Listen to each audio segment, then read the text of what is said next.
Bueno, amigos de ABC Deportes, nos encontramos hoy con Horacio González Palomo, un tigre de la primera época dorada que además de todo pues ha hecho varias aportaciones al mundo de los tigres. Horacio, ¿qué tal? Bienvenido, ¿cómo estás? Bien, muchas gracias, gracias por la invitación. Oye, primero que nada, vemos que tienes este libro aquí contigo, que es Garras de Campeón, que tú escribiste. ¿Puedes contarnos un poquito qué tiene este libro, qué historias tiene y qué nos cuentas ahí? Sí, bueno, más que todo es una invitación a todas las personas que lean este libro a que sientan que sí pueden lograrlo. Obviamente necesitan, para llegar a lograrlo, usar esas garras de campeón. En este caso en Tigres, que a mí me tocó ser el primer jugador en toda la historia de Tigres, desde las fuerzas inferiores hasta el primer equipo y quedar campeón. Entonces es muy difícil, mas sin embargo, siguiendo ese sueño y utilizando esas garras de campeón, es como se puede lograr en cualquier ámbito de cualquier deporte o en cualquier situación personal. Pues hay que echarle muchas ganas, y más que todo de eso trata este libro. Obviamente pues se narra toda la historia de lo que es un jovencito que tiene el sueño de ser futbolista profesional, y después, aparte de ser futbolista profesional, pero en Tigres. ¿Por qué? Pues porque a la hora de ver cuando Tigres sube de segunda a primera división, y después cuando empieza el primer juego de Tigres en primera división, que al mismo tiempo fue el primer clásico regio, y donde muestran esa garra de campeón. Después lo que es el campeonato de Copa contra el América, el poderoso América, y contra lo que es el arbitraje. Entonces desde ahí fue donde ya dije, yo quiero ser futbolista profesional, pero en Tigres.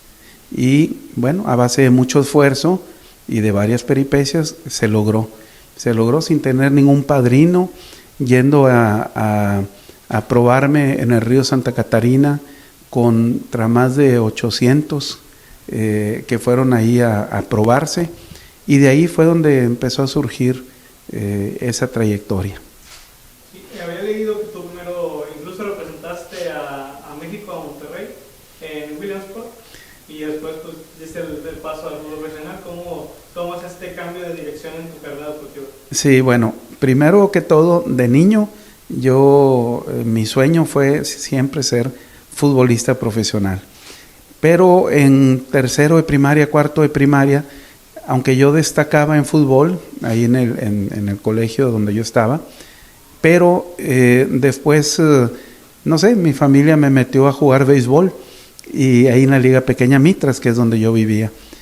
Con tal suerte que me toca llegar al Mundial de Ligas Pequeñas de Williamsport, en Pensilvania, pero una vez terminando eso, que fue a mis 12 años, a partir de ahí volví al fútbol, porque era mi sueño.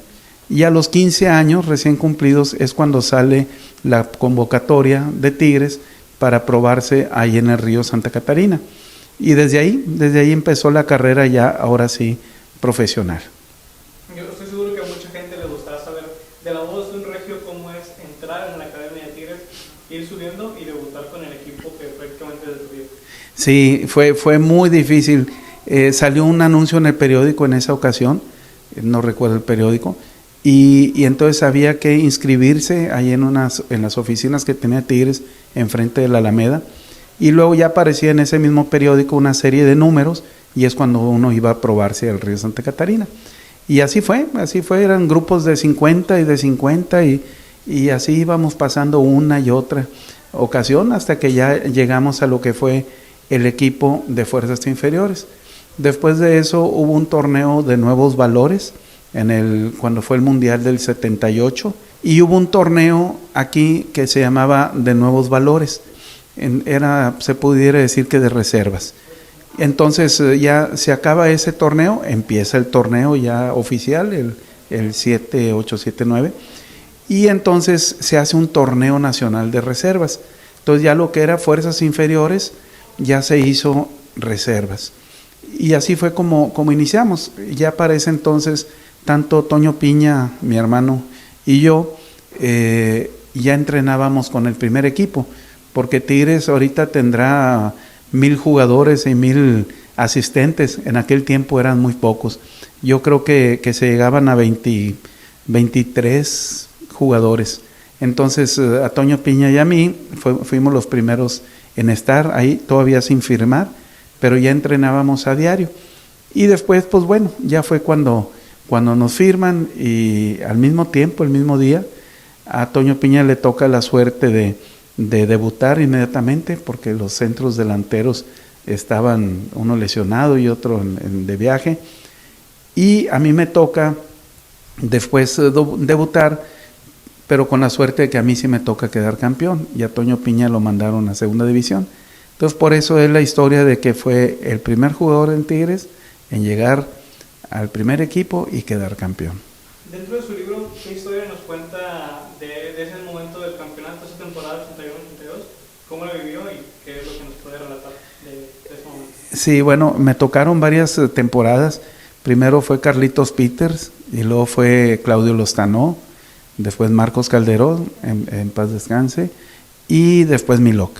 Entonces, bueno, toda esa temporada pues estuvo muy, muy peleada, y bueno, pues se logró, aunque éramos un equipo modesto, mas sin embargo, por ejemplo, la final que fue contra el Atlante, pues era un súper Atlante. Aún así, pues no nos amilanamos y quedamos campeones. Primer equipo de provincia, por llamarlo así, que queda campeón en el Estadio Azteca. Y ahora, es el tema que más nos compete para este momento. Usted escribió una canción, un nuevo cántico para la afición de Tigres. ¿Cómo nace esta canción? Y se nos puede, no cantar, pero tal vez recitar un poco de los versos que tiene. No, si canto me corren, pero no canto ni en la ministerial. Pero bueno, no, todo esto fue porque primero de ser jugador de Tigres, pues yo fui aficionado.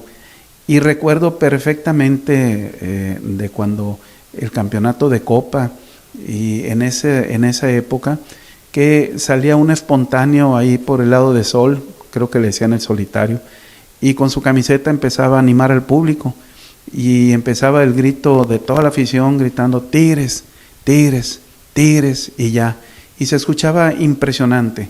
Entonces yo, tratando de recordar a lo que es la historia de Tigres, que desgraciadamente esta directiva no lo aprecia mucho ahí. Sí se nombró lo de los 65 años, pero en realidad, por ejemplo, ahorita está, que casi nadie conoce de lo que son los antiguos de Tigres, pero está todavía vivo José de Jesús el Triquis Morales, que fue el que metió el primer gol en la historia de Tigres. También está Juanito Ugalde, que fue el que metió el primer gol en primera división en la historia de Tigres y en la historia de los clásicos regios. Está José Luis Puente, que fue un gran goleador. Obviamente Guiñac pues se la baña, ¿verdad? Pero José Luis Puente quedó campeón goleador en segunda división. Enrique Fresh fue un gran portero que rompió un récord de juegos jugados en ese tiempo. Y así es la historia. Entonces yo quise plasmar lo que fue desde que inició Tigres hasta el segundo campeonato que me tocó a mí terminar. Yo me retiré a los 21 años. ¿Usted considera que la directiva actual no estaba valorando tanto la historia de Tigres como se debería? Me duele de comentar esto y sin entrar a polémica, pero por ejemplo, ahorita que está muy de moda el número 7 de Barbadillo, ya realmente pues sí lo va a utilizar Correa, y qué bueno, es un mundialista, pero hay que respetar un poco la historia, y si perdemos ese recuerdo, esa historia, pues entonces ¿qué va a quedar de Tigres? Nosotros, me incluyo, somos los cimientos o las raíces de esta gran institución, y yo pienso que deben de respetar si hay tantos números, pues ¿por qué ahorita de primera instancia utilizar ese número? ¿Qué tiene Barbadillo? Barbadillo fue el primero que logró los dos campeonatos, primero el de Copa y los dos del 78 y del 82, pero aparte él ya tenía que irse a la selección de Perú, mas sin embargo, pues estaba la final, y él prefirió exponerse a que no lo llevaran a la selección por llegar a lo que es el campeonato acá de Tigres, y se logró. Y me consta que nada más se terminó el campeonato ese domingo y se fue directo él a España. Y bueno, lo que es con lo que vendieron a Barbadillo, se logró pagar unas deudas y contratar a algunos otros jugadores. Entonces, esa es la historia del número 7, no nada más es el puro número. Entonces duele, pero pues bueno, la directiva es la que manda. Lo del libro, realmente lo que es Garras de Campeón, como digo, es algo biográfico. Sí está ahí algunas anécdotas, algunos datos así de cuando inicié yo ahí en Tigres, pero está muy general. Aquí no nombro mucho a mi querido Jerónimo, mas sin embargo él escribió unas palabras para mí como algunos otros jugadores. Eso es la historia de lo que es este libro. Como digo, es biográfico, pero es motivacional para que vean que cuando alguien se propone algo y a base de mucho esfuerzo y de garras de campeón, es como lo logra. Él mencionaba el tema de Barbadillo, de todo lo que representó, no solo en la cancha, sino lo que el dinero hizo por el club cuando fue su venta. Sí. ¿Cree que Ángel Correa tenga la capacidad, la calidad para llenar ese número que le dieron ahora? Pues digo, ojalá, no, al contrario, yo le deseo el bien y le deseo que incluso supere lo de Barbadillo, que fue algo enigmático, como fue también Osvaldo Batocletti, como ha sido Mateo Bravo, lo que fue Pilar Reyes, lo que fue Tomás Boy, en fin, o sea, ha habido grandes jugadores. Entonces, ojalá también él eleve lo que es ese número, pero como digo, la historia de ese número es muy importante, no nada más es utilizar el número 7. Siento que ahorita va a traer un peso muy grande. Ojalá por ser mundialista, espero que lo logre, es mi deseo, ¿verdad? Y pues bueno, vamos a ver. Ahorita que estaba mencionando todo el tema de la historia de Tigres, para preguntarle sobre el perfil Tigre, ¿cree que el equipo actual todavía tenga rasgos de ese perfil Tigre que caracterizó al equipo en el que usted jugó? Bueno, les voy a comentar algo así muy rápido, para que vean la historia de lo que es por qué se le nombra la época de oro de Tigres a la actual. Nosotros a veces entrenábamos en el campo Vistahermosa, y lo que era toda la serie de ídolos, bueno, todos corrían, cruzaban Gonzalitos y se iban corriendo toda la calle de Terranova hasta llegar a Rangel Frías. Y de ahí se subían 3 cerritos para llegar a lo que ahorita es Dinastía y lo que son las Lajas. Y se subía todavía por esa parte de cerro hasta llegar a lo que se llamaba la Cama de Piedra. Ahí hacíamos ejercicios de respiración, estiramiento, y regresábamos igual corriendo. Ahí podían ver por la calle correr a Barbadillo, a Batocletti, a Tomás Boy, a Gómez Junco, a toda esa serie de estrellas. Bueno, todos corrían por la calle. Entonces, ahí está la diferencia de ahorita. Los nuevos jugadores, los invito a que vayan a correr a donde gusten, ¿verdad? A ver si es cierto. Desde ahí ya se nota lo que es tener el amor por la camiseta. Pues sí, y ahora ya hay jugadores que también entran en ese aspecto de históricos, el caso de Nahuel, el caso de Guiñac, de propio Olvido, que sabe que era ese entrenador. ¿Usted ya pondría a esos jugadores a la par de las leyendas que fueron Barbadillo, Tomás Boy, Batocletti? Yo creo que sí, porque por ejemplo, lo que es Guiñac, pues aunque tuvo ahí una diferencia de un pleito con Tomás Boy, pero cada uno en su parte, pero Guiñac es Guiñac, o sea, sí es un histórico.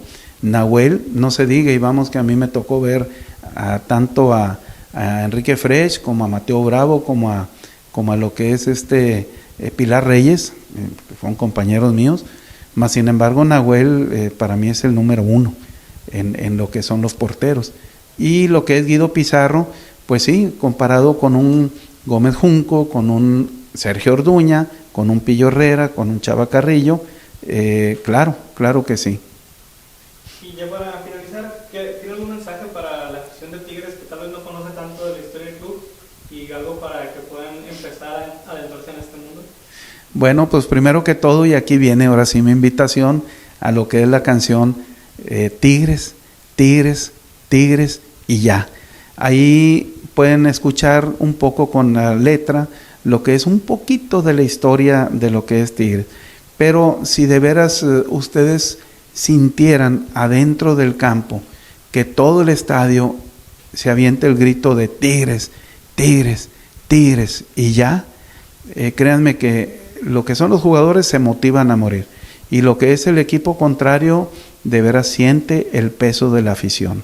Entonces, ojalá la puedan escuchar y la puedan repetir en las plataformas que gusten escucharlo, pero al mismo tiempo repetirlo en sus historias o en el mismo estadio, que yo lo quiero comparar con el de Queen, que todo el mundo lo pone en todo el mundo, ¿verdad? Que lo pone el We will rock you.